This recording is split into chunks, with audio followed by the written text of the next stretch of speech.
beliau itu Kak Vina Angelina SPD, tempat tanggal lahir 28 Juni 2000. Pendidikan beliau yaitu S1 di Pendidikan Sejarah Universitas Sriwijaya, lulus pada tahun 2021, dan lanjut S2 di Sejarah FIB Universitas Gadjah Mada dari tahun 2021 sampai sekarang. Dan selain itu juga Kak Vina memiliki prestasi di beberapa bidang ya. Nah, diantaranya yaitu yang pertama OSN MIPA 2010 tingkat Provinsi Bengkulu, kemudian juga juara 1 LBB SMA Negeri 1 Rejang Lebong tahun 2016, dan juara 2 Tarik Tambang SMA Negeri 1 Rejang Lebong juga pada tahun yang sama, dan juga menjadi pemenang pendanaan PMW Unsri di tahun 2019. Oke, langsung saja kepada Kak Vina Angelina, dipersilakan untuk menyampaikan materinya. Oke, makasih Alda atas perkenalan singkat mengenai saya yang dibawain sama Alda. Sebelumnya ini stay semua nggak kira-kira? Kayaknya udah pada capek ya. Soalnya kan kalian sharing sessionnya 5 hari ya. Ini hari keempat. Iya, Kak. Oh ya, udah kelihatan apa raut-raut capek. Wajib ya, Dek, ya. Iya. Oke, jadi kakak langsung aja ya. Di sini kakak kan dipercaya untuk ngebawain untuk sharing mengenai persiapan studi magister karena kebetulan juga saya lagi ngejalanin studi magister di Departemen Sejarah Fakultas Ilmu Budaya Universitas Gadjah Mada. Nah, jadi sebelumnya terima kasih karena sudah dipercaya dan diberi kesempatan, dan kakak juga makasih banyak untuk yang udah nyempetin hadir di Zoom pada hari ini gitu. Jadi kayaknya langsung aja ke materinya. Tolong slide selanjutnya.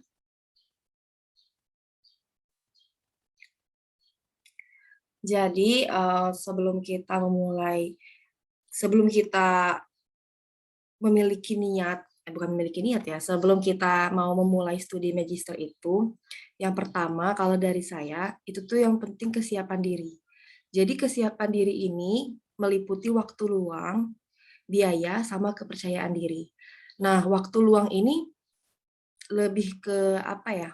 Karena kan yang studi magister itu rata-rata udah ada yang sambilan kerja. Jadi kalau memang sepertinya kalau kita sambil kerja gitu studinya dan kayaknya kita nggak punya waktu luang yang cukup untuk fokus studi, kayaknya harus lebih dipertimbangkan. Terus kemudian biaya. Nah, biaya ini ya UKT gitu. Tapi kalau jalur masuk kan banyak ya, bukan cuma jalur reguler. Kalau UKT itu dia jalur reguler.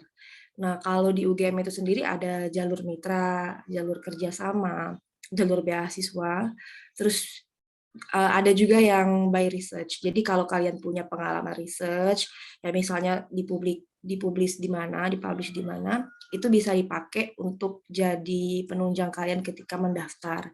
Jadi bisa daftar jalur by research. Tapi untuk Departemen Sejarah sendiri, kemarin saya nggak lihat sih ada jalur by research yang dibuka.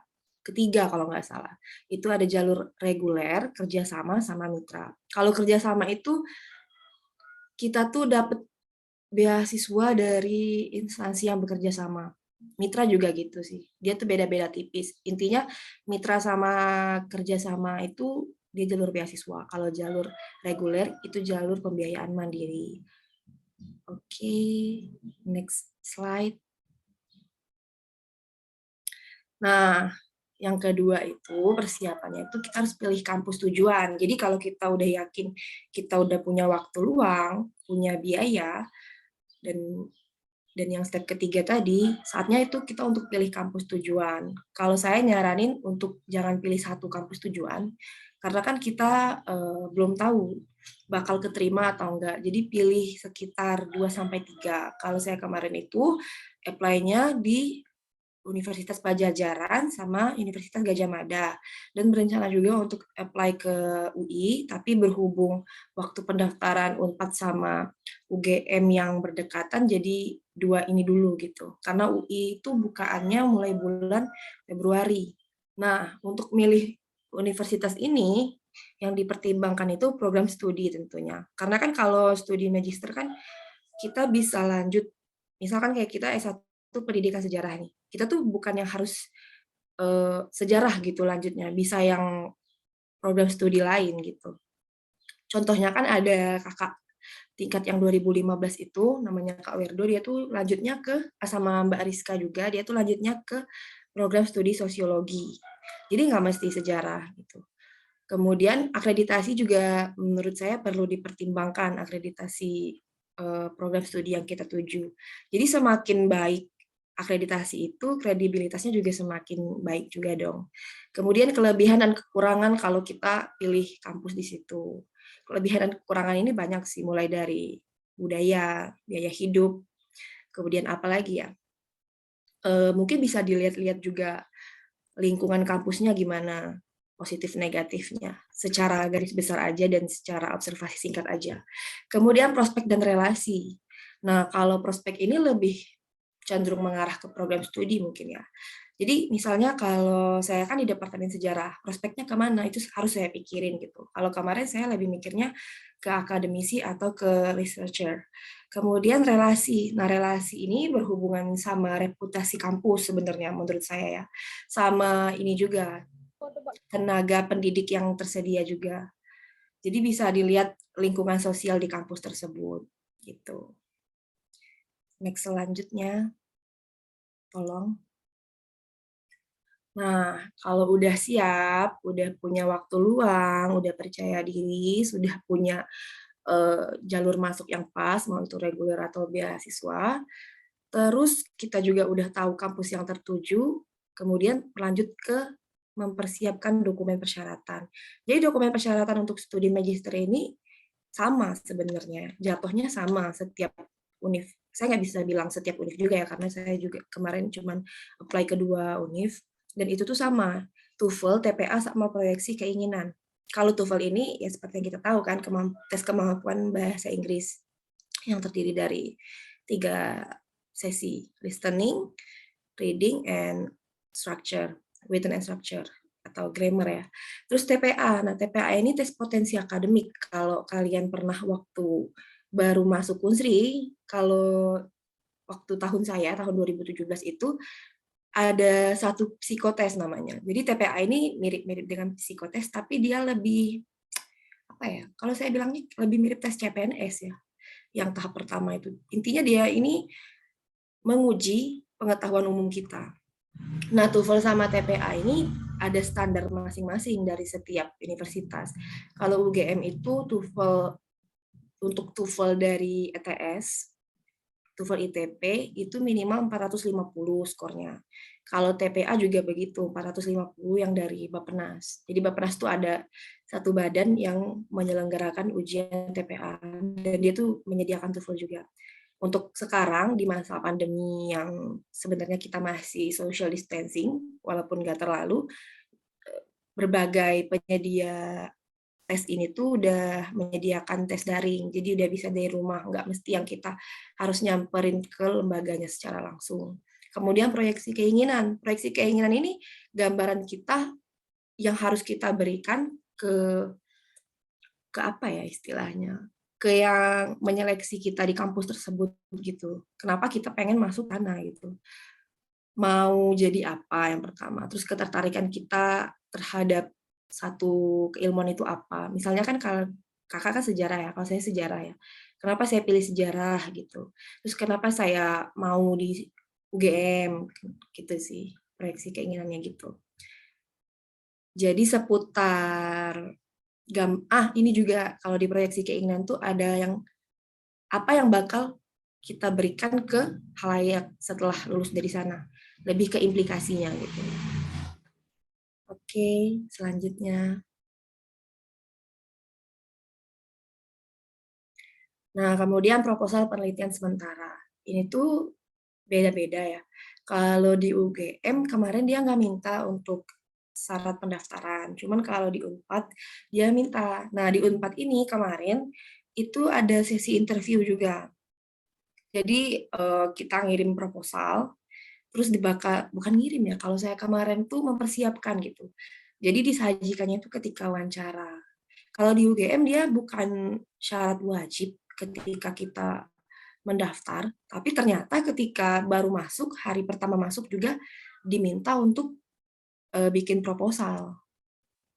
Jadi bedanya studi S1 sama studi S2 itu ya ketika S2 kita udah harus tahu kita mau meneliti apa. Karena kan kita udah punya basic keilmuan yang kita pelajari itu dari S1 ya. Jadi dia udah nggak belajar teori, udah nggak belajar misalnya apa ya, yang kalau di soal HOTS itu yang kayak C1 sampai C3 lah gitu. Nah, kalau yang di studi S2 ini dia tuh lebih spesifik. Jadi teori-teori basic-basic itu udah nggak dikasih lagi biasanya. Kalau yang saya alami selama 1 semester ini.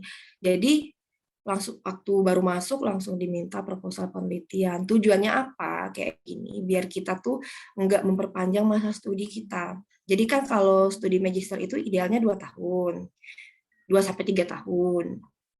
Nah, dalam jangka 2 sampai 3 tahun itu tuh kita udah disarankan, didorong dan ditunjang untuk mempersiapkan penelitian kita dari saat baru mulai masuk itu. Jadi di dalam proposal penelitian itu tuh kita tuh udah harus pilih fokus. Kalau sejarah kan dia banyak ya.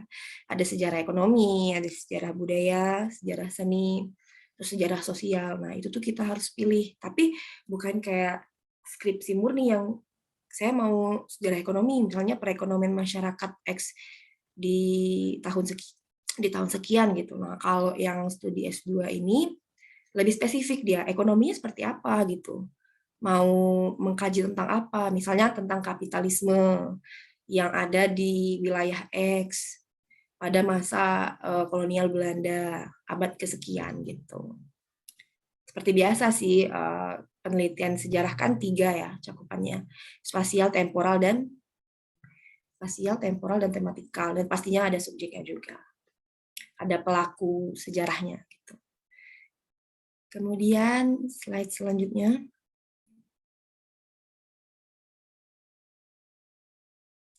Nah, kalau siap, barulah kita lihat pengumuman, keterima atau enggaknya, dan ada keputusannya di kita juga.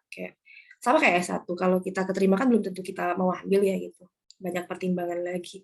Nah, kalau kita ambil, kita udah otomatis terdaftar, tercatat sebagai mahasiswa di kampus tersebut, di bawah departemen atau program studi tersebut, barulah mulai perkuliahan. Perkuliahan ini tuh poin-poinnya yang penting itu untuk penguasaan materi dan perlengkapan kuliah yang pasti. Nah, kalau perlengkapan kuliah ini lebih prefer ke kondisi pandemi sekarang sih. Kalau penguasaan materi nggak yang gimana-gimana ya, cuman kalau pengalaman saya waktu di UGM selama 1 semester ini, mereka tuh masih Jawa sentris. Jadi yang kita pelajari di Unsri itu mental. Karena bahasan mereka tuh selalu Jawa, Jawa, Jawa, Jawa gitu. Sedangkan kita belajarnya Sriwijaya, Sriwijaya, Sriwijaya.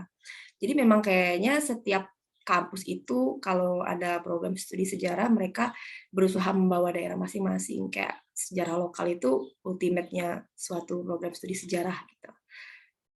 Karena Jawa sentrisnya itu tuh jadi saya lumayan kagok ketika kuliah ini ngomongin apa gitu. Sedangkan mahasiswanya juga dominan orang Jawa. Jadi mereka walaupun yang kan banyak juga yang dari program studi lain. Kalau teman-teman saya itu ada yang dari sastra Inggris, ada yang dari teknik bahkan, ada yang dari sastra Jerman, macam-macam sih. Tapi dominannya masih di ranah ilmu sosial. Nah, jadi walaupun mereka dari keilmuan lain, tapi karena mereka memang base-nya di Jawa, atau yang bukan orang Jawa tapi dia S1-nya di Jawa, dia nggak kaget gitu kalau disajikan historiografinya Jawa. Jadi untuk yang di luar Jawa lumayan kaget, tapi ini tergantung kampus masing-masing. Kalau di UGM pengalaman saya gitu, yang disajikan sama dosen-dosen saya selama 1 semester pertama ini gitu. Kalau yang perlengkapan itu dia lebih prefer ke masa pandemi yang kuliahnya offline. Tapi kalau saya kemarin itu ada online, sorry. Tapi kalau saya kemarin itu ada beberapa kali offline karena ada observasi lapangan, jadi nggak full online gitu. Kemudian selanjutnya masih ada nggak ya? Oh, nggak ada lagi. Habis. Kalau ada yang mau tanya, silahkan. Ini mukanya udah pada capek-capek. Sebenarnya saya jadi nggak enak nih presentasi, kayak ganggu. Sorry ya, tapi kayaknya kalian wajib ya. Yang mau tanya, feel free untuk tanya apapun itu seputar persiapan studi magister. Atau yang lain-lain yang bisa saya jawab, ya saya jawab. Oke, makasih banyak Kak Vina atas materi yang Udah. disampaikan. Mungkin kita langsung masuk ke sesi tanya jawab aja ya Kak. Karena ini sambil menunggu juga pemateri kedua masuk ke ruang Zoom. Jadi untuk teman-teman Oke. yang ingin bertanya, silakan. Bagi yang mengalami kendala boleh bertanya melalui chat Zoom ya. Atau kalau mau seputar perkuliahan sekarang juga boleh. Karena kan memang tema besarnya kan persiapan skripsi kan. Dan Ya, kebetulan kalian juga udah semester 6. Kalau mau tanya-tanya tentang skripsi, mungkin saya bisa jawab, bisa bantu. Yang bingung. ya. Silakan teman-teman.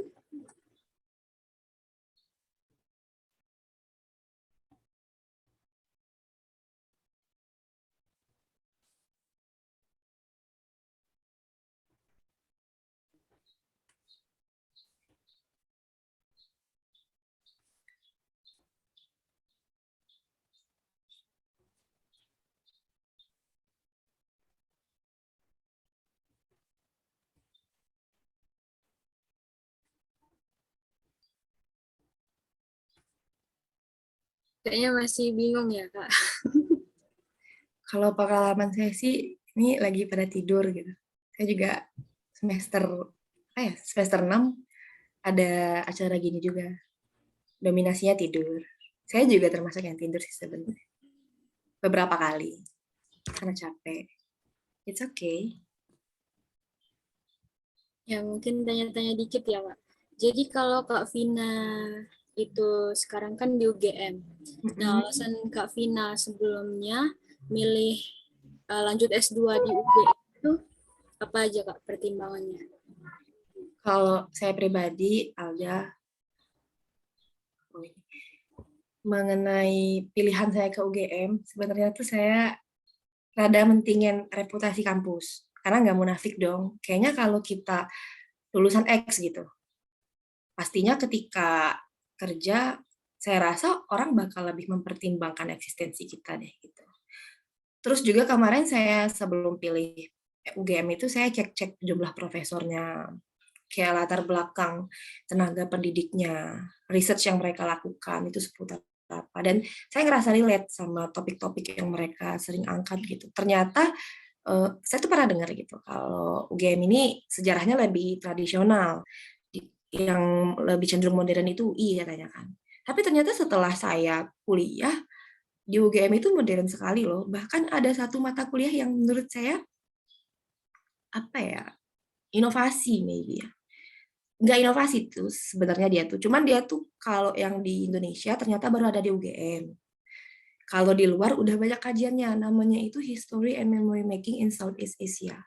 Jadi dia tuh bahas tentang asosiasi antara memori dan sejarah.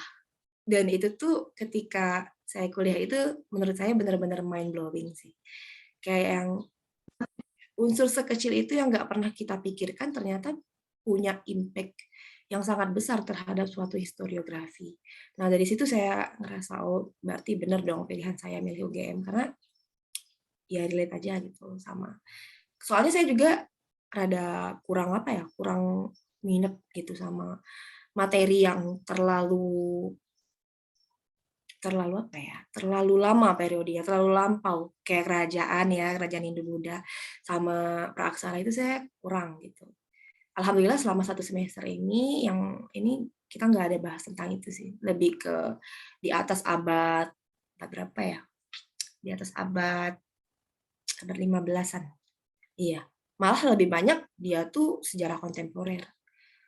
Itu ada alasan saya pilih UGM. Tapi bagus juga sih pelajari kayak kalau mau pengennya ke UI kan hanya yang alumni kita tapi di UI gitu. Ada Kak Alif sama Kak Diki. Kalau mau di UPI ada Mbak Rani. Banyak sih udah nyebar ya alumni kita rata-rata alhamdulillah. Oke, Kak. Kalau kakak sendiri waktu itu pernah kepikiran nggak Kak, misalnya mau keluar gitu, Keluar kemana tuh? keluar negeri gitu, ke Malaysia atau kemana gitu? Saya tuh naksir. Naksirnya itu Leiden. Cuma ya sadar diri ya. Wawasan tuh masih nggak seluas itu dan apa ya, basic bahasa Belandanya juga nggak ada dan kayaknya akomodasinya juga belum tersedia gitu. Jadi saya tuh ngerasa kayak kalau saya pengen ke sana ya saya harus punya tangganya dulu gitu. Nah, UGM ini kalau sekarang saya manfaatkan sebagai tangganya dulu gitu. Siapa tahu kan nanti berkesempatan untuk studi selanjutnya gitu. Oke, makasih banyak Kak Vina. Udah, Ini ini udah ada 2 pertanyaan sih Kak di ruang chat, tapi mungkin kita alihkan dulu ya Kak. Nanti setelah Kak Rani menyampaikan materi, baru kita buka lagi sesi tanya jawab. Jadi 2 pertanyaan ini saya tampung dulu ya. Kita tampung dulu. Oke, kita akan lanjut ke pemateri kedua kita, atau keempat ya, yaitu Kak Rani Oktaviani SPD. Halo Kak Rani. Halo, Halo Kak, selamat siang. halo, selamat siang. Oke, gimana kabarnya hari ini Kak? Alhamdulillah. Sorry ya, ini kayaknya itu ya aku telat ya.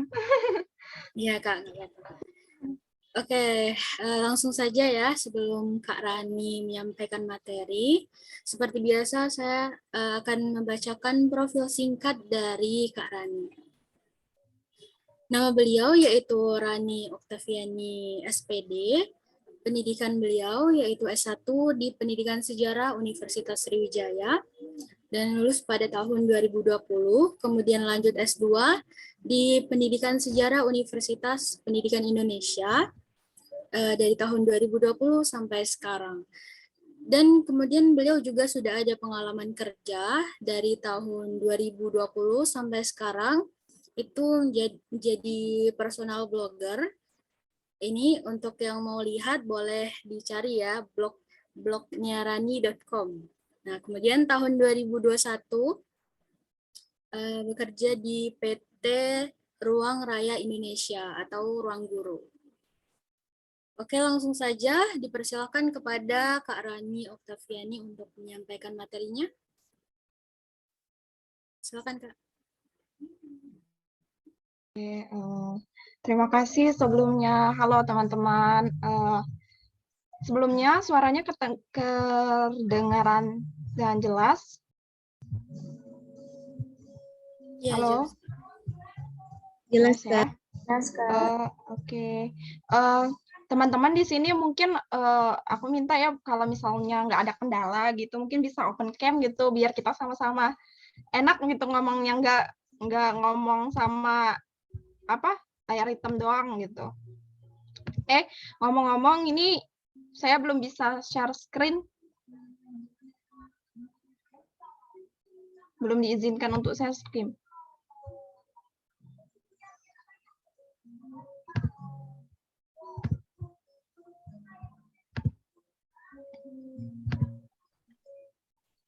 Apakah sudah bisa Kak? Dah. Bentar ya.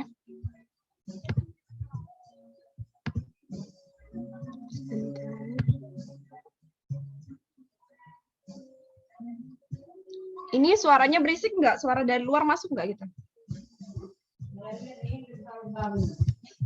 Halo? Terlalu Kak?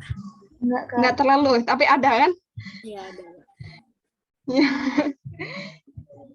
Soalnya kayaknya tetangga lagi bahagia nih, lagi musik. Oke, izin share screen sebelumnya. Oke. Ini kanvanya kelihatan?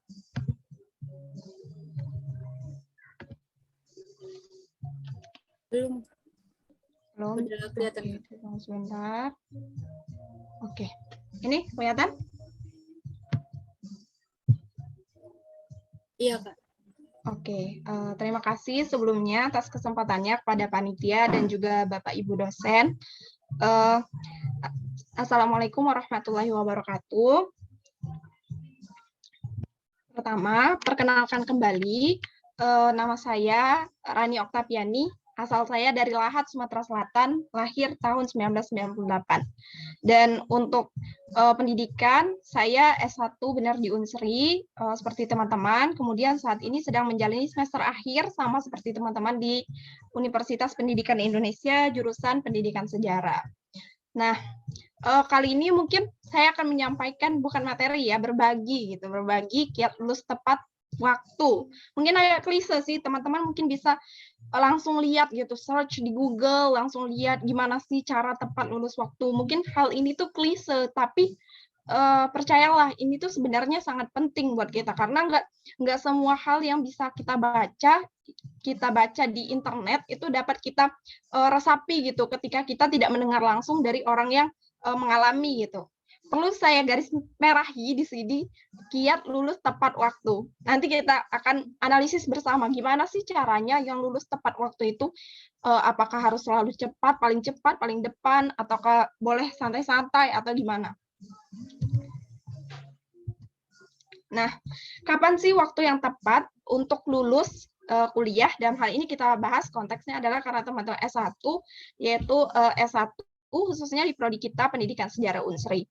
Nah, berdasarkan peraturan pemerintah tentang masa studi, kan kita itu diatur juga untuk masa studinya itu untuk S1 dengan beban SKS 144 SKS kalau tidak salah, itu untuk menuntaskan 144 peraturan ini menurut Permendikbud nomor 49 tahun 2014 ini kita diberikan waktu 4 sampai 5 tahun. Artinya 8 sampai dengan 10 semester. Nah, nanti teman-teman boleh koreksi ya, mungkin oh Kak, sekarang kebijakannya udah beda gitu. Boleh 10 tahun atau gimana sekarang. Saya juga tidak menemukan update yang begitu signifikan untuk peraturan tentang masa studi ini. Nah, biasanya teman-teman untuk saat ini menurut kabar teman-teman akan melewati untuk masa skripsi itu akan melewati 1 kali seminar proposal dan sidang. Barulah teman-teman dapat dinyatakan lulus dan selesai masa belajarnya di program studi Pendidikan Sejarah S1. Nah, langsung saja kiat lulus tepat waktu. Gimana sih caranya tepat waktu lulus dan kapan waktu yang tepat itu untuk lulus? Nah, yang pertama, tentu yang harus kita ketahui adalah gimana caranya untuk lulus tepat waktu, itu adalah kita sadar dengan tujuan kita kuliah. Kuliah mau ngapain sih? Apa yang harus aku lakukan ketika kuliah? Mungkin ada teman-teman yang bisa lulus dengan sangat cepat, tapi tidak bisa dipungkiri, ternyata dia nggak pernah punya pengalaman ikut penelitian, nggak pernah punya pengalaman ikut organisasi, nggak punya relasi gitu kan, bisa dianggap aduh sayang banget gitu waktunya kuliah 8 semester sampai 10 semester itu kalau kita nggak ngapa-ngapain gitu. Jadi menurut saya salah satu indikator tepat untuk lulus kuliah itu adalah ketika kita sudah mendapatkan, ya yang pertama tentu saja kita menuntut ilmu ketika berkuliah dan kita sudah mendapatkan itu dengan menyelesaikan beban-beban SKS yang diberikan dari program studi dan juga universitas sesuai dengan kebijakan. Kemudian kalau bisa semasa kuliah itu mungkin masih belum terlambat ya teman-teman di sini, kalau menurut kabar itu semester 7 masih bisa mengukir prestasi, ikut lomba, ikut apa gitu, ikut organisasi apa. Dan begitu ketika kita sudah mendapatkan itu, barulah mungkin kita bisa merasa tepat untuk lulus di waktu yang tepat. Saya banyak cerita teman-teman yang mungkin lulusnya agak terlambat, tapi dia organisasinya sana-sini, wow gitu. Nah, menurut saya definisi tepat itu adalah sesuai dengan kebutuhan teman-teman. Dan tentunya ketika kuliah kita harus membangun relasi. Nah, relasi ini bisa dibangun dengan cara kita berorganisasi, mengenal banyak pihak, mengabdikan diri kepada masyarakat, membangun sebuah program untuk terjun ke masyarakat melalui organisasi-organisasi kampus gitu. Jadi ketika lulus dan kita sudah merasa mendapatkan hal ini, maka ketika itulah menurut saya waktu yang tepat untuk lulus gitu. Jadi nggak semata-mata kuliah tuh nggak ngapa-ngapain gitu.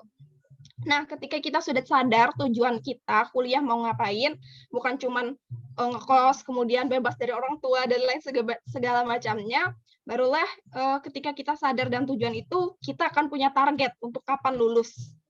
Jadi dapat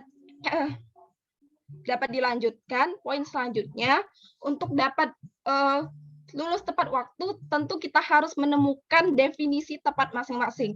Tentu saya dan teman-teman yang lain itu punya definisi yang berbeda tentang kapan waktu yang tepat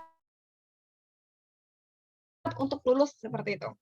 Jadi bisa jadi menurut saya waktu yang lulus tepat waktu itu adalah berapa semester gitu. Ketika saya sudah organisasi sekian, kemudian sudah pergi kemana gitu untuk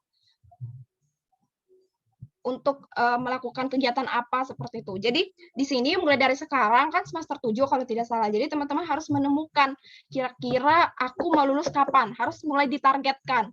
Aku mau lulus dari sekarang, dari semester 7 ini aku mau ngapain aja nih misalnya. Misalnya semester 7 ini aku mau mulai penelitian atau aku udah mau mulai menemukan narasumber, menemukan masalah untuk skripsi gitu. Jadi teman-teman harus menemukan kapan dulu waktu yang tepat bagi teman-teman untuk lulus itu. Nah, sudah menemukan waktu yang tepat itu, barulah kita susun timeline. Ketika waktu dari sekarang, semester 7, sampai selanjutnya itu kita mau ngapain gitu. Nah, hal yang paling penting dan paling utama tentu adalah ketika sudah kita menemukan waktu yang tepat, definisi waktu yang tepat dari masing-masing kita itu adalah kita berkomitmen untuk mencapai waktu yang tepat itu, lulus dengan tepat waktu di waktu yang tepat itu diperlukan kesungguhan seperti itu. Nggak cuman kita tempel misalnya di kamar besar-besar, aku mau lulus semester ini, aku mau lulus tanggal ini, mau ikut wisuda bulan ini tanggal ini. Nggak cuman gitu, tapi kita harus punya komitmen dan kemauan kuat untuk mewujudkan timeline waktu yang sudah dibuat pada langkah sebelumnya. Nah, selanjutnya untuk dapat lulus tepat waktu, tentu kita harus dapat memanajemen waktu. Nah, caranya itu adalah ada yang dikenal dengan skala prioritas, di mana skala prioritas itu bisa dibagi menjadi 4. Yang pertama, hal-hal penting dan mendesak, kemudian penting tapi tidak mendesak, kemudian ketiga mendesak tapi tidak penting, dan keempat tidak mendesak dan tidak penting.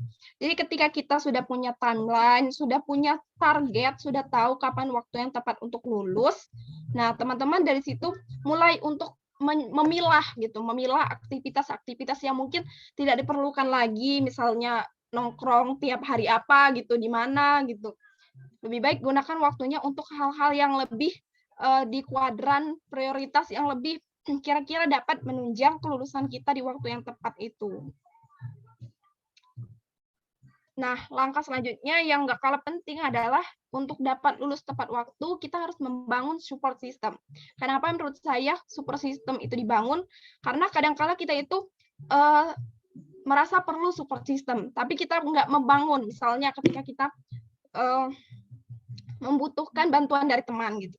Tapi kita nggak cerita tuh kepada teman apa bantuan yang perlu dibantu oleh teman kita. Tentu teman kita nggak akan tahu kan apa yang kita perlukan untuk dibantu.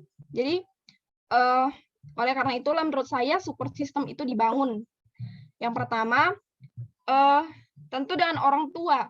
Komunikasi yang baik dengan orang tua atau wali atau orang terdekat atau keluarga itu sangat diperlukan untuk kita dapat menjaga mental, terutama menjaga mental dalam proses menjalani skripsi itu. Misal kita komunikasikan dengan orang tua, misal kita mungkin nanti suatu saat teman-teman jangan sampai ya, teman-teman menemui hambatan yang cukup berarti sehingga teman-teman tuh misalnya teman-temannya udah lulus 50% dari teman seangkatannya, tapi ternyata kita belum lulus gitu. Kita komunikasikan dengan orang tua supaya mereka mengerti gitu, bisa mensupport kita dengan sepenuhnya tentang apa yang teman-teman masalah teman-teman dalam menulis skripsi itu. Jadi dengan gitu kita akan mendapatkan support dari orang tua atau wali, sehingga mungkin teman-teman nggak akan lagi ada tersinggung gitu, ditanya kapan lulus oleh orang tua, ditanya kapan sudah sampai mana skripsinya, kalau kita punya komunikasi yang baik dengan orang tua. Nah, kemudian, banyak tipe ini. Yang kemudian itu bangun lingkungan pertemanan dengan teman yang punya satu visi. Nah, ini menurut saya salah satu poin yang penting untuk kita lulus tepat waktu. Dimana kalau misalnya kita punya teman-teman yang suportif, teman-teman yang punya satu tujuan, misalnya untuk lulus yang terdekat saja, misalnya untuk lulus tepat waktu dengan teman-teman satu bimbingan, yang satu pembimbing gitu. Jadi kita bisa saling ingatin tuh, bisa saling ajak kalau mau bimbingan, bisa saling bisa saling mengingatkan kalau misalnya tiba-tiba di antara kita ada yang teledor gitu. Jadi kalau bisa satu pembimbing atau satu PA gitu yang punya pembimbing yang sama dan keperluan yang sama dengan dosen yang sama, itu kalau bisa kita tuh temenan, bikin lingkungan pertemanan yang akrab gitu. Jadi kita bisa saling tahu progres. Oh, misalnya si A sudah sampai sini, terus si B sampai segini gitu. Jadi bisa sama-sama saling mengingatkan. Terus juga nggak kagok. Kan biasanya dosen tuh nanya si A mana, si B mana gitu. Jadi kalau bisa dalam satu PA atau satu pembimbing itu bimbingannya bareng-bareng gitu. Jadi selesainya sama-sama cepat, sama-sama di waktu yang tepat gitu. Kemudian bangun komunikasi yang baik dengan dosen dan staf. Nah, di sini masih banyak yang terlewat tentang bagaimana komunikasi dengan dosen. Yang pertama, kita sebagai mahasiswa itu harus memahami gimana tipikal dosen A. Misalnya dosen A itu nggak suka di chat jam sekian gitu. Ya, kita harus hafal misalnya pembimbing kita itu nggak suka gitu di chat jam berapa gitu. Terus ada juga dosen mungkin yang sukanya kalau di chatnya tuh makan siang, jam makan siang misalnya. Nah, kita harus tahu karakteristik itu supaya dosen dan kita itu punya komunikasi yang lancar. Nah, dosen ini bukan cuma dosen itu ya, dosen pembimbing aja, tapi seluruh dosen kalau bisa kita tuh punya hubungan yang baik gitu. Jadi nggak ada klise sama dosen.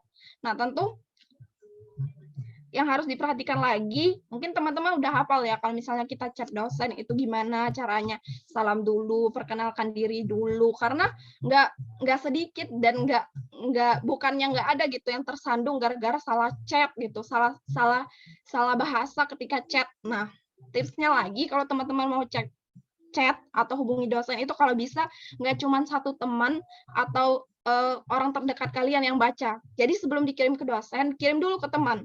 Misalnya si A kirim dulu ke B, tanya, gimana nih bahasanya udah sopan belum gitu. Baru kita kirim ke dosennya supaya hal-hal yang kecil tapi bisa berimbas besar tuh bisa terhindari dalam menjalani proses skripsi ini. Nah, tentunya bukan cuma dosen, ada juga staf, misalnya admin prodi, misalnya admin dekanat, itu juga perlu dibangun hubungan yang baik supaya lancar gitu. Karena kita itu dalam proses skripsi dan juga segala hal yang menyangkut skripsi, kemudian ada dokumen segala macam itu nggak cuma hubungan sama pembimbing, kemudian sama dosen yang bersangkutan ketika menguji, tapi juga dengan staf-staf dan admin prodi dan lain sebagainya. Karena suatu saat kita tuh pasti perlu membutuhkan bantuan dari pihak-pihak ini yang secara tidak langsung itu bakalan, kalau kita tersandung, itu bisa bakalan berefek dengan waktu kelulusan kita. Terlihat kecil, tapi menurut saya ini nih impact-nya cukup besar kepada, misalnya ketika kita nggak akur gitu sama siapa gitu kan, bisa jadi kita terhambat, kita malu untuk menghubungi staf itu minta tolong buatkan surat penelitian atau apa, kan bisa jadi kalau misalnya hubungan kita nggak baik. Jadi perlu untuk membangun komunikasi yang baik dengan semua pihak sehingga terbangun adanya support system untuk mengerjakan skripsi dan dapat lulus di waktu yang tepat gitu. Nah, selanjutnya yang perlu teman-teman lakukan adalah untuk menjadi proaktif. Dalam artian di sini proaktif, teman-teman aktif mencari sendiri gitu. Aktif memanfaatkan apa yang ada, fasilitas yang ada. Misalnya nih, kita di Unsri punya perpustakaan bagus gitu. Teman-teman harus jadi proaktif untuk memanfaatkan fasilitas-fasilitas yang ada. Terus kita punya banyak buku di perpustakaan prodi atau kita punya banyak buku di perpustakaan FKIP. Nah, kita harus proaktif gitu. Harus aktif berinisiatif sendiri untuk mencari dan memanfaatkan apa yang ada di lingkungan itu untuk mendukung menyelesaikan studi kita di waktu yang tepat sehingga dapat lulus dengan tepat waktu. Jadi nggak cuman ketika misalnya ada kasus misalnya saya punya masalah dengan sumber gitu misalnya, punya masalah dengan sumber, terus kita tuh nggak itu gitu legowo aja gitu, santai aja gitu. Aduh, aku punya masalah dengan sumber, tapi nggak berusaha mencari tahu, nggak proaktif gitu untuk menyelesaikan masalah itu. Jadi nggak bakalan selesai. Akibatnya orang-orang udah lulus, kita masih aja di situ. Nah, ini yang paling penting dan poin terakhir menurut saya, menyiapkan mental. Mental ini sangat diperlukan untuk kita tetap waras dalam menjalankan skripsi. Kenapa?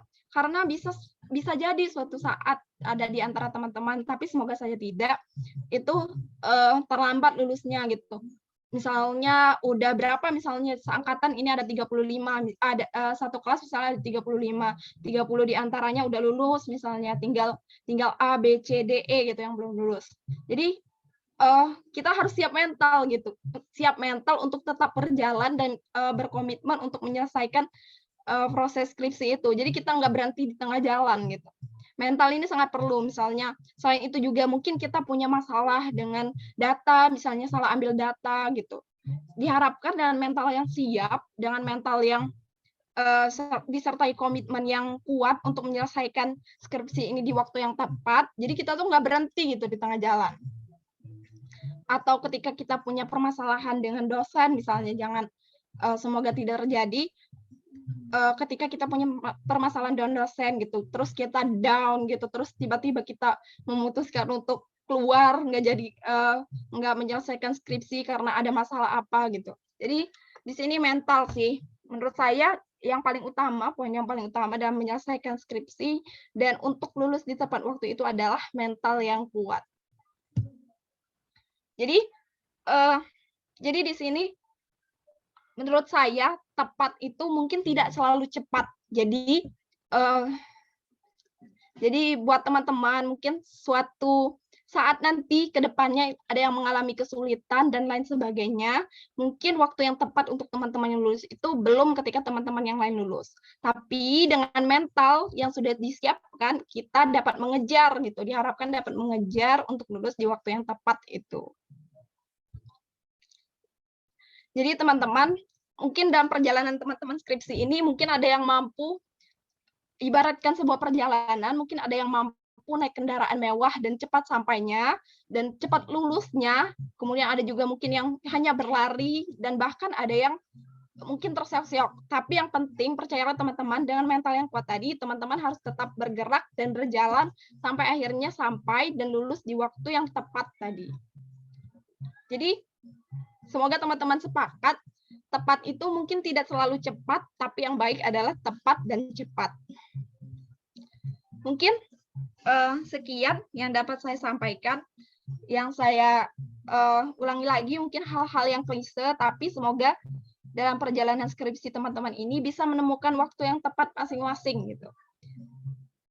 Saya mungkin kembalikan kepada moderator. Terima kasih, mohon maaf atas segala salah kata dan ucapan.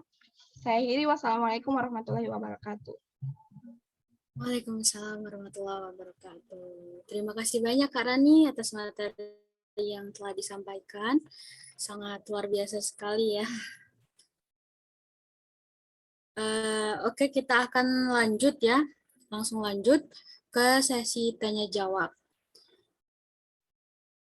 Oke, bagi teman-teman yang ingin bertanya, dipersilakan.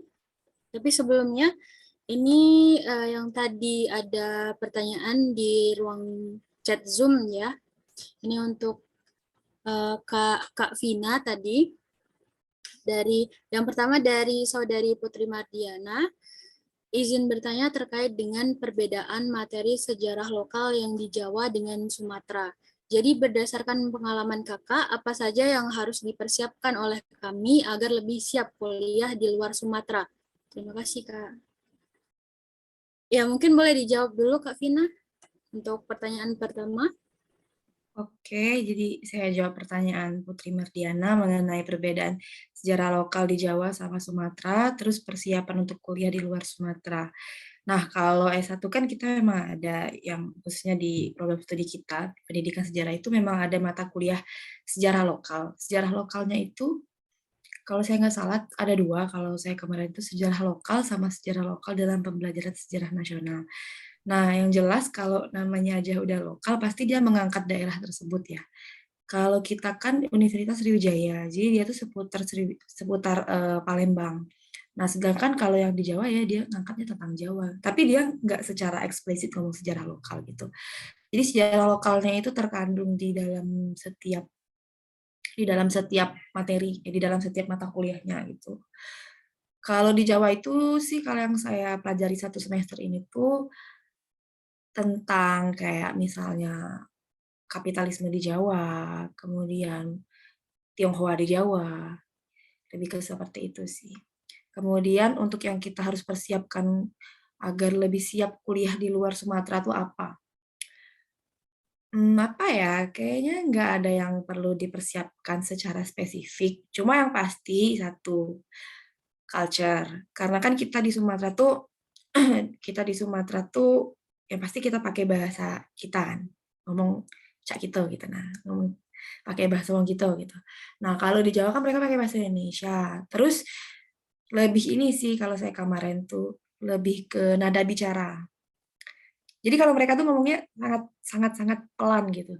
Atau mungkin memang di daerah saya aja ya yang di Jawa Tengah gitu. Mungkin kalau di Barani beda lagi, tapi kan sama-sama Jawa juga gitu. Itu sih Putri yang harus kita persiapkan culture-nya itu. Terus kemampuan kita ngomong bahasa Indonesia juga nggak menampik dong. Masih banyak sebenarnya yang kemampuan berbahasa Indonesianya itu kurang. Jadi kayak masih gagu gitu ngomong bahasa Indonesianya. Jadi itu lebih harus dipersiapkan juga. Terus perkembangannya itu beda gitu. Dan saya kan juga ngambil S2-nya itu murni bukan pendidikan. Jadi ya ada gap wawasan saya sama teman-teman yang dari S1 sejarah murni itu ada gap yang cukup tampak jelas. Jadi kita perlu read and read and read and more gitu. Pokoknya selalu baca yang rajin dan ya pelajari apa yang sekiranya tertinggal. Tergantung konteks yang sedang kita jalani gitu. Itu sih Alda jawaban saya untuk Putri. Makasih ya Ya, Putri. terima kasih banyak Kak Vina. Mungkin dari Kak Rani mau menambahkan juga Kak, yang mungkin sama-sama masih sedang pendidikan di Pulau Jawa gitu Kak. Boleh sih.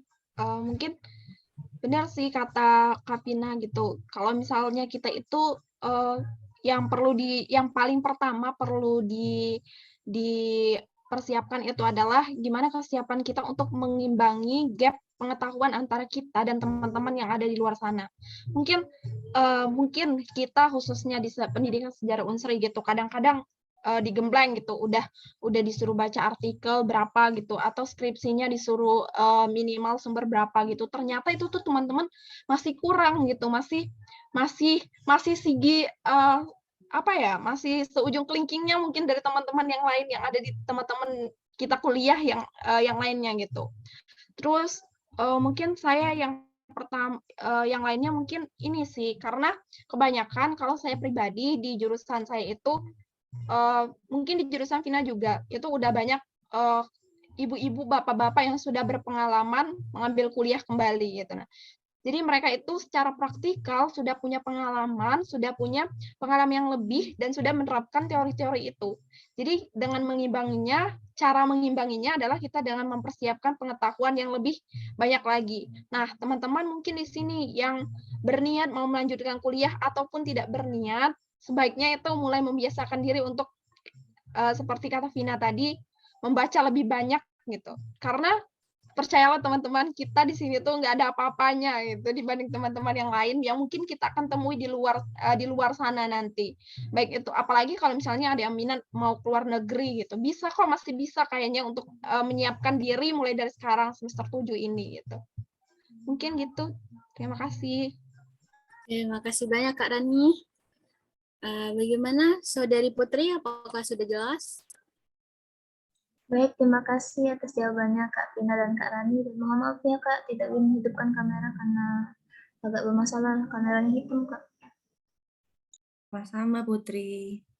Oke, kita lanjut ke pertanyaan kedua ya, Kak. Ini untuk Kak Vina. Untuk dari saudara Aldafa Ramadan. Untuk persiapan dokumen TOEFL dan TPA, apakah di kampus tujuan menyediakan tempat pelaksanaan tes atau kita sendiri ya, Kak, yang membawa berkas file dari luar? Kalau secara online, alur pendaftaran peserta TOEFL dan TPA di Bappenas, apa saja yang perlu dipersiapkan ya, Kak? Oke. Mungkin bisa langsung dijawab ya, Kak. Oke, makasih Alda. Jadi untuk persiapan dokumen TOEFL sama TPA itu, kalau saya kan sekarang lagi di UGM. UGM itu dia menyediakan layanan untuk tes TPA. Kalau TOEFL saya kemarin nggak lihat sih sebenarnya. Kalau TPA itu saya lihat ada namanya PAPS UGM, jadi dia tuh disusun sama Departemen Psikologi, Fakultas Psikologi UGM. Nah, kalau saya kemarin itu bawa dokumennya dari luar. TOEFL-nya itu dari ETS, kalau TPA itu dari Bappenas. Nah, untuk alur TOEFL sama TPA online ini, kalau TOEFL itu kita pakai medium. Jadi saya kemarin itu pakai lembaga perantara, karena saya domisili Bengkulu, jadi ada Colorado Course Bengkulu namanya, dia itu lembaga les. Jadi di setiap provinsi itu ada lembaga les yang menyediakan layanan untuk tes ETS. Jadi kan ETS itu tuh kita ujiannya sama orang luar, bukan disusun sama lembaga tersebut. Jadi mereka tuh cuman nganterin aja gitu. Nah, untuk step-stepnya itu udah dibagiin. Ketika kita daftar, mereka langsung kasih buku pedoman, langsung kasih tahu apa yang harus diinstal. Kalau online kan lumayan ribet ya. Ribetnya itu karena kita perlu install ini dan itu. Kayak Zoom aja dia tuh Zoom-nya beda. Terus webnya itu, browsernya beda. Itu sih sama kalau mau tes online itu yang harus dipersiapkan perangkat. Jadi perangkatnya itu nggak bisa yang RAM-nya di bawah 4 kalau saya nggak salah. Terus kemudian sinyal. Sinyal itu harus kalau saya kemarin waktu TOEFL itu harus di atas 20 Mbps per second ya per second kayaknya. Iya gitu ya. Pokoknya diuji dulu perangkatnya, diuji dulu sinyalnya. Kalau kompatibel untuk mengikuti ujian, menggunakan perangkat tersebut dengan jaringan tersebut, ya baru bisa lanjut. Kalau TPA dia nggak terlalu muluk-muluk yang Bappenas. Cuma TPA ini sepertinya prosedurnya sih yang lebih muluk-muluk. Kalau TOEFL kan dia lebih ke perangkat ya. Kalau untuk ketika pelaksanaannya dia ngalir aja gitu. Nah kalau TPA ini dia prosedurnya karena dia ada sesi-sesi. Sesi-sesinya itu 3. Ya 3. Dia tuh yang pertama tes verbal, kemampuan verbal. Yang kedua itu numerik. Yang terakhir itu figural. Tapi itu dijelasin sih sama panitianya. Dan panitianya itu lumayan ngebimbing gitu. Nanti ketika selesai, sertifikatnya itu bisa dikirim ke rumah. Gitu. Nah, kalau TPA ini keluar hasilnya 3 hari kerja, kalau yang Bappenas ya. Tapi kalau yang TOEFL itu dia langsung keluar yang ETS. Jadi setelah kita klik selesai ujiannya, itu langsung keluar nilai kita dan distribusi nilai kita. Kayak di sesi listening sekian, gitu, di sesi reading and writing instruction-nya sekian. Gitu. Yang perlu dipersiapkan yaitu si perangkat, yang pastinya biaya juga.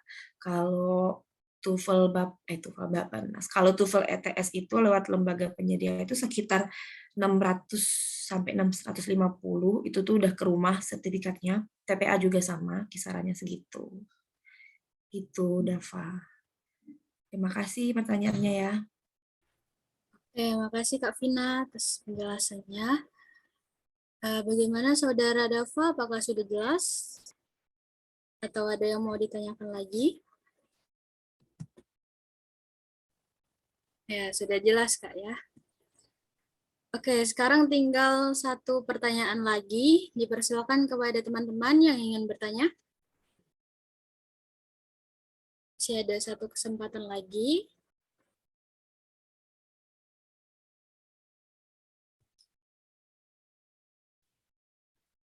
Oh, ini ada Kak di ruang chat ya.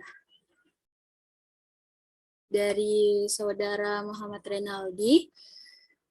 Izin bertanya untuk Mbak Rani. Seperti yang kita ketahui, untuk lulus tepat waktu, perlunya kita untuk membuat targetan atau jadwal dalam proses pengerjaan penelitian, sehingga lebih terarah. Nah, kira-kira menurut Mbak, bagaimana sih tips dan trik dalam menyusun jadwal dalam proses pengerjaan penelitian agar dapat efektif dan efisien? Oke, boleh langsung dijawab, Kak Rani? Baik, terima kasih atas pertanyaannya kepada siapa tadi yang nanya? Reynaldi. Mungkin yang pertama sih mau nambahin dikit yang dari jawaban Vina sebelumnya. Mungkin itu tuh beda kampus, beda kebijakan kali ya. Kalau misalnya mungkin teman-teman di sini ada yang berminat mau melanjutkan ke UPI gitu. Kalau di UPI itu untuk tes TPA, tes masuknya ini kan, untuk tes masuknya itu dia langsung dari panitia PMB UPI-nya, gitu. Ada tes TPA dan juga tes TBI namanya untuk bahasa Inggrisnya. Jadi langsung ada dari panitia PMB-nya. Nah, untuk sertifikat TOEFL itu sama sih, bisa dari luar. Tapi sepengalaman saya dan ketika teman-teman yang lain juga pernah nanya-nanya gitu, saya tidak menurut saya UPI tidak mempermasalahkan ketika teman-teman belum punya sertifikat TOEFL gitu. Jadi walaupun belum punya sertifikat TOEFL, jadi nggak apa-apa daftar aja dulu gitu. Karena TOEFL-nya itu kalau di kami di UPI itu digunakan untuk memenuhi syarat untuk ujian gitu. Jadi bisa dipenuhi ketika kita kuliah dengan mengambil lembaga TOEFL di luar seperti yang Pina jelaskan, atau ngambil tes kayak Suliat ya, kalau di UPI kayak Suliatnya UPI gitu. Suliatnya UPI namanya PETSOL gitu. Nah, untuk menyusun jadwal dengan efektif dan efisien ya. Aduh gimana ya? Itu tadi. Jadi menurut saya caranya itu mungkin gini, teman-teman bisa mempoinkan gitu, menjabarkan apa aja yang pengen teman-teman capai itu, apa aja yang pengen teman-teman kerjakan gitu. Termasuk dalam penelitian, misalnya kan dalam penelitian ada yang penelitian pendidikan, ada yang penelitian sejarah gitu. Misalnya yang penelitian pendidikan gitu, kapan harus observasi pendahuluan ke sekolah gitu, kapan harus menemui guru untuk wawancara observasi pendahuluan, kapan untuk kemudian melakukan bimbingan gitu. Jadi teman-teman jabarkan dulu apa aja yang harus dilakukan dalam melakukan penelitian skripsi itu. Kemudian teman-teman kuadrankan tuh tadi dalam skala prioritas itu tadi, yang mana ada 4 kuadran tadi. Nah, pilihlah dari kegiatan-kegiatan tersebut sesuai dengan prioritas tadi, yang mana yang kira-kira penting dan mendesak untuk dilakukan sekarang, yang mana yang kira-kira bisa dilakukan besok, yang mana yang kira-kira bisa diwakilkan dengan teman, atau yang mana yang kira-kira harus ditinggalkan dari kegiatan-kegiatan itu. Jadi biar efektif dan efisien itu, jadi teman-teman jabarkan dahulu semuanya kegiatan yang harus dilakukan, baru kemudian pilah-pilah sesuai dengan kuadran skala prioritas tadi. Kayaknya gitu sih. Dan mungkin teman-teman itu sih kalau dulu waktu kuliah dosen itu menyarankan kita tuh punya satu buku logbook gitu. Jadi berisi tentang apa aja yang udah kita lakukan. Misal tanggal sekian nih, Alda ngapain aja misal tanggal 3 bulan 6 Alda ikut seminar untuk kiat menyelesaikan skripsi tepat waktu dan cermat gitu. Jadi teman-teman punya rincian apa aja yang udah dilakuin, jadi bisa dikilas balik itu bisa jadi pegangan dan patokan untuk kegiatan apa aja yang akan dilakuin ke depannya. Mungkin gitu sih. Oke, makasih banyak Kak Rani atas penjelasannya. Gimana Saudara Renaldi, apakah sudah jelas?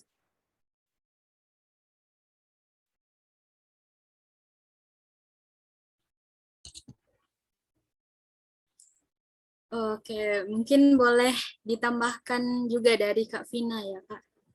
Silakan Kak. Kalau saya sih sebenarnya mau nambahin yang Mbak Rani bilang, masalah yang yang bahan bacaan kita selama di Unsri itu ternyata kurang dan bukan apa-apa, dan itu benar-benar saya rasakan Mbak ketika masuk baru semester pertama. Kalau saya itu ketika mulai kelas itu dikasih bahan bacaan 2-3 artikel atau working paper dan sejenisnya. Dan itu semuanya artikel internasional. Jadi ya mau nggak mau kita harus mampu gitu. Dan itu nanti dia itu macam-macam dosennya sih. Ada yang nunjuk ya, masih ada tipe-tipe yang nunjuk tuh kayak misalnya, Alda, ini gimana resepsi kamu mengenai artikel si misalnya Benjamin White mengenai apa gitu. Ada juga yang memang dari kita. Jadi kalau jalannya kuliah saya selama 1 bulan ini, pengalaman saya itu seperti kita yang memantik proses kuliah itu. Kalau kita S1 kan masih kayak, oke, hari ini kita bahas ini misalnya metodologi penelitian.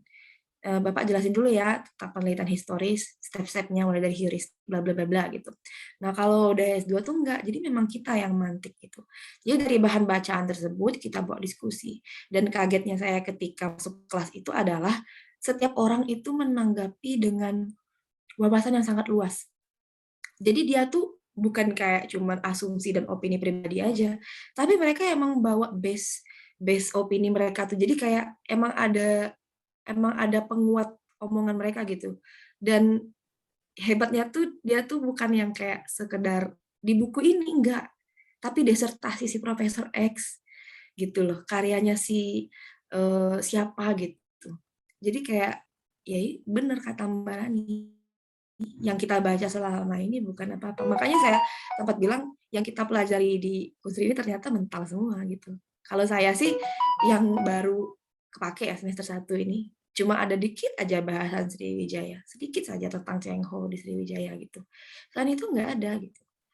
Terus juga karena ini apa namanya, karena bahan bacaannya internasional semua, dominan, jadi ya mau nggak mau memang kita harus dituntut untuk punya kemampuan berbahasa Inggris yang baik. Setidaknya kita bisa paham gitu yang ditulis apa, walaupun kita nggak jago speaking. Dan kalau kemarin saya tuh alhamdulillah berkesempatan kuliah sama dosen tamu yang masuk ke kelas saya. Jadi dia tuh dari Belanda. Dan selama kuliah ya in English gitu. Karena dosennya nggak bisa bahasa Indonesia. Jadi benar-benar wah ternyata gini gitu. Dan mereka udah biasa. Kayak yang S1-nya UNY itu udah lumayan terbiasa sama bahan bacaan. Cuman kalau teman saya yang dari S1 UNY itu dia bilang ini sih dia kagetnya pas di UGM itu bahan bacaannya bahasa Inggris. Kalau di UNY itu dia udah biasa disajikan bahan bacaan, cuman masih dalam bahasa Indonesia. Terus juga kayak nulis ya. Kalau kita kan UAS sama UTS gitu masih ada yang ngisi soal. Ada juga yang kayak take home bikin karya.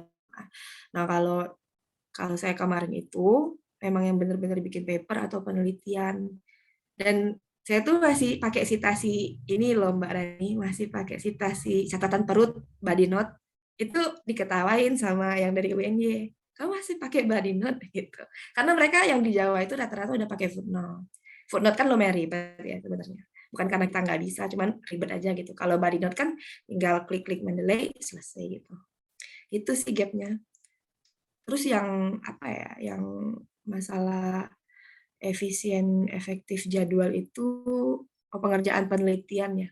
Benar sih kata Mbak Rani tadi, skala prioritas. Kalau memang kita mau, sebenarnya itu tuh balik-balik ke diri sendiri ya. Kita mau lulus tepat waktu dalam dalam ukuran standarnya 4-5 tahun. Biasanya 4 tahun ya yang diidealkan itu. Ya mau apa gitu.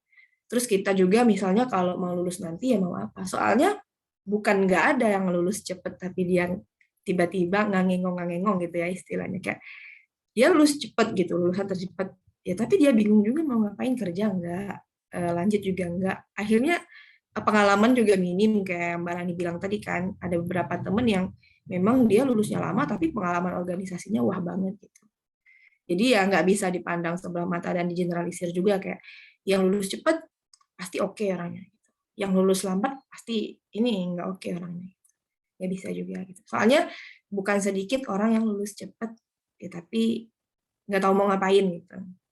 Pulang ke rumah kan nyaman ya. Jadi kalau udah lama pulang ke rumah ya udah gitu. Nggak ada effort yang lain-lain untuk lebih progres terhadap hal yang baru. Gitu sih menurut saya Alda. Oke, makasih banyak Kak Vina. Sama. Bagaimana Saudara Renaldi, apakah sudah jelas?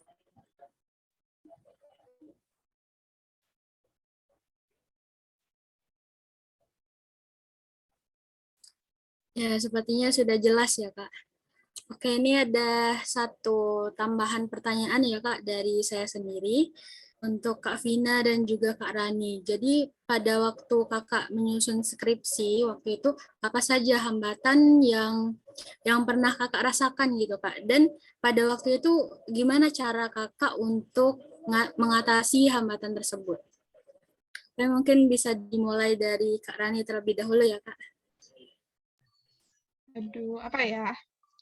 Kalau saya mungkin ini yang pertama mungkin gini ya, karena kampus kita itu punya 2 domain gitu. Jadi ada yang di Palembang, ada yang di Indralaya. Jadi kadang-kadang tuh ketika tiba-tiba dosennya ada di mana, tiba-tiba ada di mana gitu. Jadi itu sih mungkin salah satunya. Jadi kalau misalnya mau bimbingan, kan saya domisilinya di Indralaya ketika kuliah. Jadi kalau mau bimbingan ke Palembang itu harus ekstra lagi, ekstra sabar, ekstra uang gitu karena perlu ongkos, kemudian ekstra tenaga juga karena harus bangun lebih pagi dari biasanya kalau misalnya bimbingan di Indralaya, harus ke Palembang, harus apalah menjalani 32 km Indralaya Palembang gitu. Mungkin itu salah satunya. Kemudian apalagi ya? Kalau saya mungkin karena saya itu nggak tahu ya, mungkin kurang memahami, kalau dibaca lagi saya tuh malu banget sama skripsi itu, gitu. Mungkin karena gimana ya, mungkin memilih topik skripsi yang benar-benar sesuai dengan minat dan sesuai dengan, apa ya, base kita maunya di pendidikan atau di sejarah murni itu tuh sangat perlu deh kayaknya. Jadi teman-teman harus punya apa ya, jangan asal aku pilih ini deh untuk lulus gitu. Jadi teman-teman bisa benar-benar harus tahu dulu manfaatnya kalau aku ngambil topik ini nih apa yang bakalan aku berikan kepada subjek penelitian atau kepada keterbaruan penelitian ini nih akan ada apa gitu, akan ada hal baru apa dengan aku meneliti ini.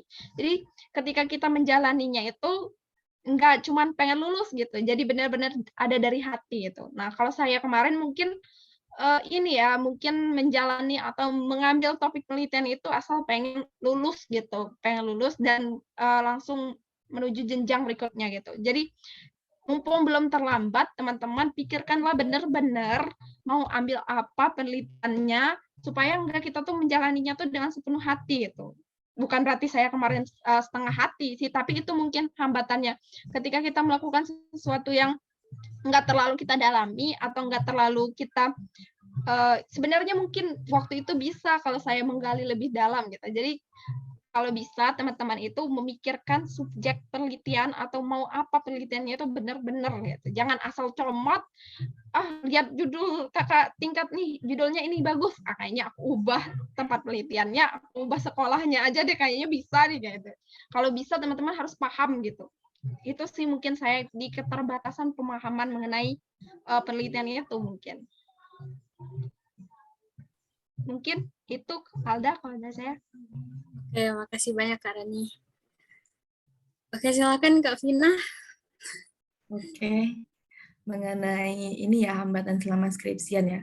Kalau saya tuh kemarin sempat demotivasi juga, karena kan ya namanya dosen ya, mereka tuh punya kesibukan di luar kita gitu. Kalaupun mau bimbingan ya anak bimbingannya nggak cuma satu gitu. Bahkan kan beberapa dosen kita tuh ngajar di instansi lain juga. Jadi kayak kita nggak bisa yang minta apa ya istilahnya tuh minta bimbingan eksklusif gitu. Ayo dong Bu gitu, bimbing saya, nih koreksi gitu. Nggak bisa gitu.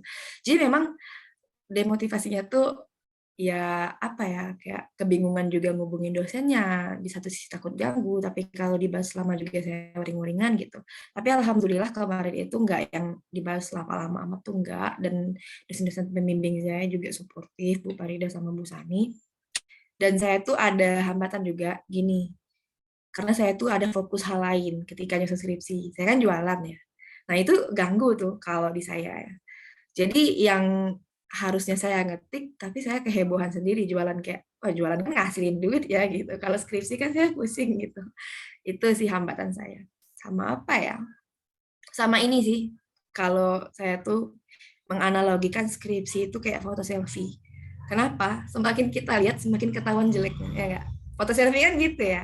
Semakin kita lihat, oh kayaknya hidung saya kurang mancung deh ini. Atau kayaknya mata saya gede sebelah deh gitu. Nah skripsi itu gitu, semakin kita baca, semakin kita lihat, semakin insecure dan anxiety lah kita.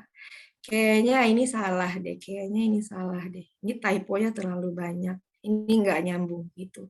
Satu sih kalau mau skripsinya lancar, menurut saya pede. Pokoknya yang penting kita pede aja dulu. Salah dan benarnya ya memang dipertimbangkan, tapi kalau bisa pede aja dulu. Salah dan benarnya ya ketika nanti diuji cobakan gitu. Kalau kita pede kan dosen juga kayaknya nggak bakal menyudutkan deh. Soalnya kan kalau kita ditanya-tanya tapi kitanya udah ketakutan duluan, dosen tuh udah paham gitu, wah mental anak ini terjajah gitu. Saya semakin semangat untuk menyudutkan dia gitu. Jadi kitanya harus pede. Urgensi penelitian yang pertama. Kenapa kita harus meneliti hal tersebut? Pokoknya walaupun semakin kita pikirin urgensinya semakin ngaco, ya berarti pede aja dulu, dibawa aja terus, diangkat terus. Karena yang kita lihat jelek itu di skripsi kita belum tentu jelek loh di mata orang lain. Kalau kita ngelihat kayak, iya pasti judulnya gini, nggak nyambung, nggak etis, nggak inilah, nggak itu, nggak ilmiah dan bla bla bla bla. Ternyata teman kita ngiranya judul kita itu keren. Gitu loh, itu sering terjadi. Coba deh nanti kalau kalian udah skripsian, tanyain aja judul kalian ke teman kalian. Pasti ada yang ngomong, bagus loh judul kamu dibandingkan judul aku gitu. Pasti itu. Itu sih. Itu Alda, kalau dari saya. Oke, makasih banyak Kak Rani dan Kak Vina. Sama-sama. Oke, dengan berakhirnya sesi tanya jawab ini, maka berakhir pula acara kita pada hari ini. Oke, ini langsung saja ya Kak, karena juga mengingat waktu sudah pukul 15:10. Jadi akan langsung kita tutup. Dan sebelumnya kami ucapkan terima kasih banyak pada Kak Rani dan juga Kak Vina sudah menyempatkan waktunya untuk hadir di tengah kesibukannya. Dan semoga ilmu yang disampaikan bisa kami terapkan. Dan semoga ilmunya berkah ya Kak. Oke, mungkin itu saja. Saya selaku moderator mohon maaf apabila ada salah-salah kata, dan kepada Allah saya mohon ampun. Wassalamualaikum warahmatullahi wabarakatuh. Waalaikumsalam warahmatullahi wabarakatuh. Sore, Kak Rani dan